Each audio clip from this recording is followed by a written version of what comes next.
Welcome to Math 31. This is a lesson on the derivatives of sine and cosine functions. So at last we're going to start differentiating trigonometric functions. Let's start by reviewing the basic idea behind the derivative using first principles. So any function y equal f at x, the derivative is going to be the limit of f at x plus h minus f at x over h as h approaches 0. So this will bring you back to the earliest times of our differentiation. So this should apply when you're dealing or looking for the derivative of a trigonometric function. So if you did want to get the derivative of sine x with respect to x, this step should make sense.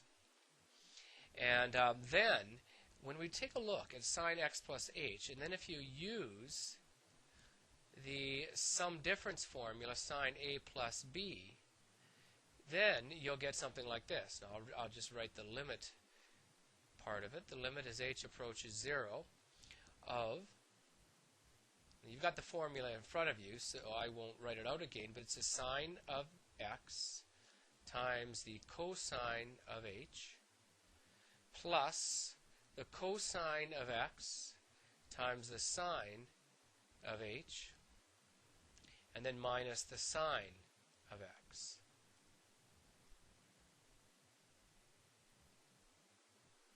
All over top of h.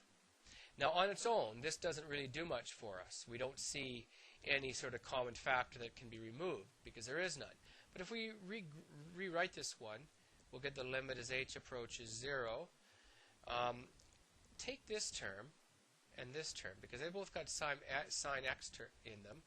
So sine x cos h minus sine x, and then plus cos x sine h all over top of h.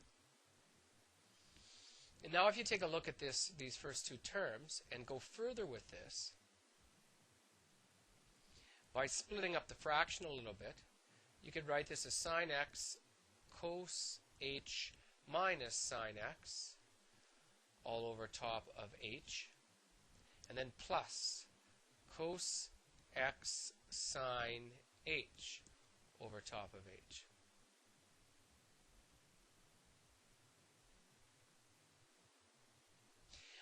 I'll bring up a new screen to get some space, but you're probably thinking the same thing I am. First off, this is one big limit. We could split this into two, which I will do when I go through the rest of this. But we also can take on a factor of sine x from that expression, at least the first cluster. So that would turn into the limit as h approaches 0 of sine x, and then factored out we have cos h minus 1 over h, plus then we had cos x sine h over h. So when we do take the limit,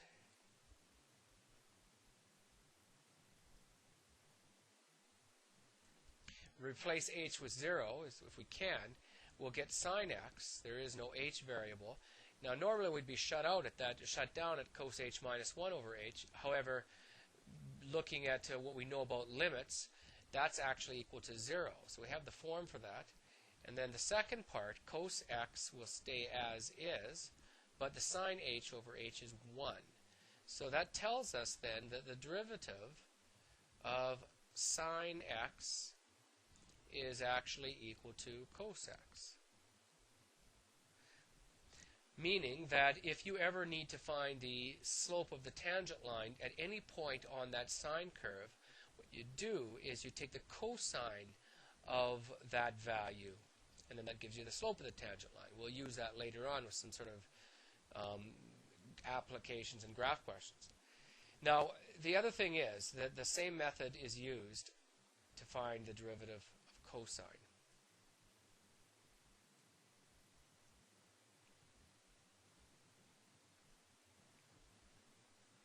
To differentiate y is equal to cosine x. And if you did this, you would see the derivative of cosine x is equal to negative sine x.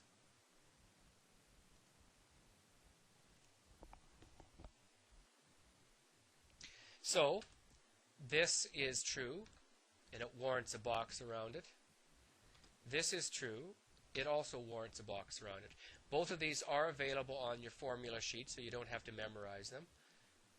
You probably will, though, because you'll work with them an awful lot. Now, the next thing is that this is only defined as the derivative of x. And more often than not, you're going to be differentiating a more complex function. So in those cases, we use the chain rule. So if you're given any function u is equal to f of x, we want to determine these two derivatives. So with the chain rule,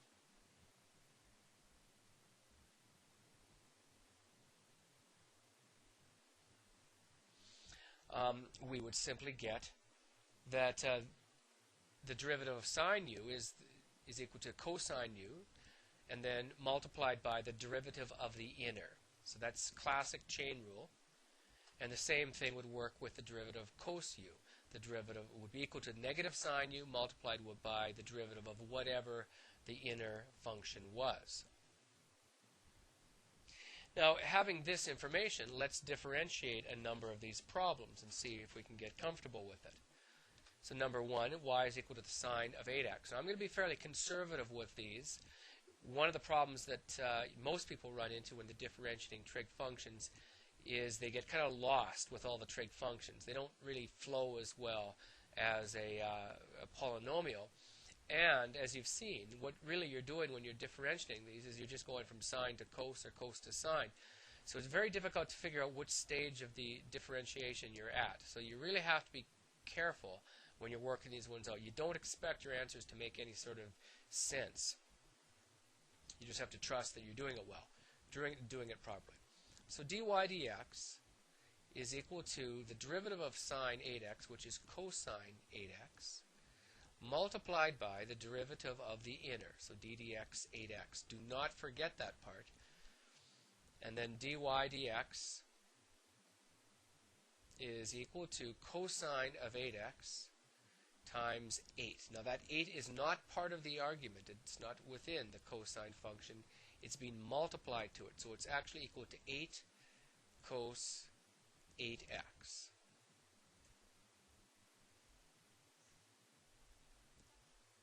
That's how it works. Now the second one, pretty much the same thing, except we've got two terms being subtracted. So the derivative of this is equal to 4. Well, 4 times the derivative of sine. The derivative of sine is cosine 2x. But don't forget you have to multiply by the derivative of 2x with respect to x. And then moving on, this is minus 3 times the derivative of cos 5x. The derivative of cos is negative sine 5x. So note how cos turns into negative sine. Then multiplied by the derivative of 5x. Now I'm not going to get too carried away with this. I'm going to now go to the stage where the derivative of 2x is 2. 2 times 4 in front is 8 cos 2x. And then minus a minus, of course, is plus.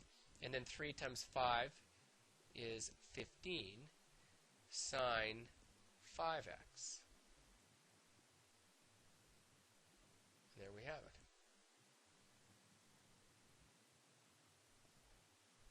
Works out nicely, but you need to be careful. Now the next question illustrates a very common problem with trig functions. These two. One is the cos of x cubed, and one is the cos of x cubed. And you've got to be able to make the distinction between those two. Now it all has to do with the location of the exponent. This function really is the cosine of x all cubed. So if you were to differentiate it, you would use the chain rule first, seen as the entire function is being cubed. So that would be 3 times the cosine of x squared. I'm using brackets with these a lot because that's really important for organizing and keeping one term separate from the other. So 3 times cos x squared times the derivative of cos x. So the derivative of cos x is negative sine x. And now we put the whole thing together. dy dx is equal to 3, negative 3, because we have that negative in front. And then we have cos squared x. So I'll put the exponent back where it belongs because I'm done with it. And then multiplied by the sine of x.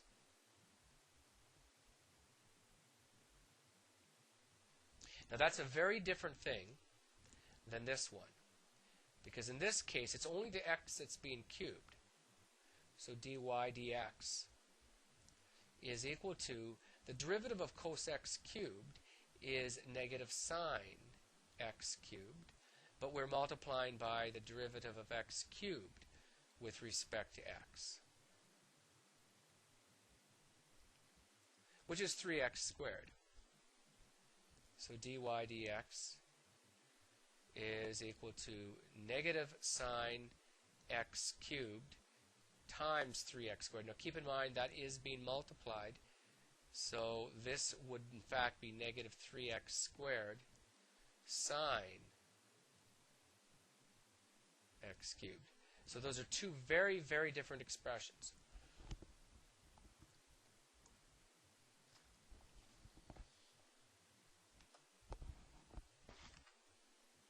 So the rest of these ones, nothing really new happening. We just got to be careful with them. I would advise you to write this one with brackets where we want them to be. So this is the sine of 3x, and then I'm using a square bracket around it to the 2. I want it to be clear that that 2 is the exponent for the entire function. So that when I differentiate now dy dx, this is going to be equal to 2 times the sine of 3x to the 1, if you want it there, multiplied by the derivative of sine 3x. Now I like to work down with these ones and then put it all together. The derivative of sine 3x is cosine 3x. And then this has to now be multiplied by the derivative of 3x. Now this is overkill. Most of you would do these last two steps together, and that's fine. I'm making this one go about as slowly as I can. But you've got to be thinking those things.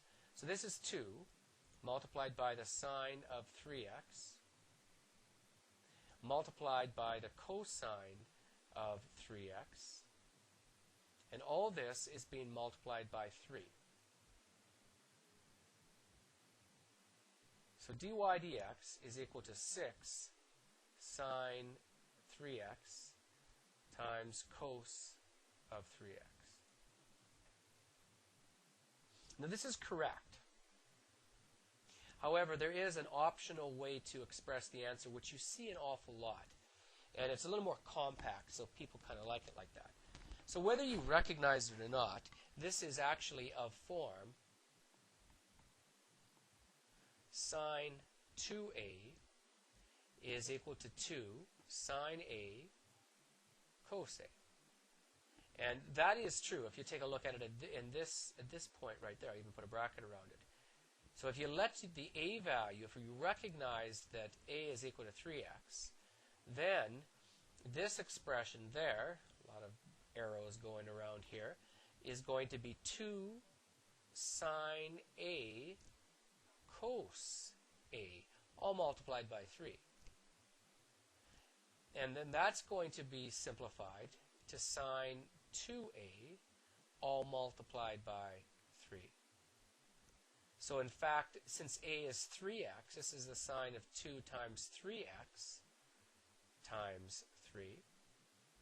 So this is sine 6x. And let's put that 3 out in front where you would normally see it. So this is a convenient way to write it, a little more compact. Now if this was an open-ended question, you wouldn't be required to do it, but it also gives a little bit more information, and it may or may not be easier to solve if it got right down to that. Setting it to 0, finding out where the graph is having a turning point or whatever. Next one, pretty routine, except we have a radical. So y is equal to 1 minus 3 sine 2x to the 1 half. Feel free to pause me and go through this one on your own. Now dy dx, when you differentiate this, is 1 half times 1 minus 3 sine 2x to the negative 1 half, multiplied by the derivative of the inner, which is 1 minus 3 sine 2x. And then when we do differentiate that inner, we'll get negative 3, well, the derivative of sine 2x is cos 2x, and then times the derivative of 2x. Now, I'm getting tired of writing this d dx all the time, so soon I'm going to stop doing that, because in fact, by writing all these steps, you're making a sort of a notation error very possible. So this is 2, and we get negative 3 times cosine of 2x, all times 2, and then the first stage of the differentiation was 1 half times 1 minus 3 sine 2x to the negative 1 half. And then when we mop this one up, we'll see that 1 half is going to cancel with the 2 over there. So we also all we have left is a negative 3 cosine 2x on top. And then that's over 1 minus 3 sine 2x.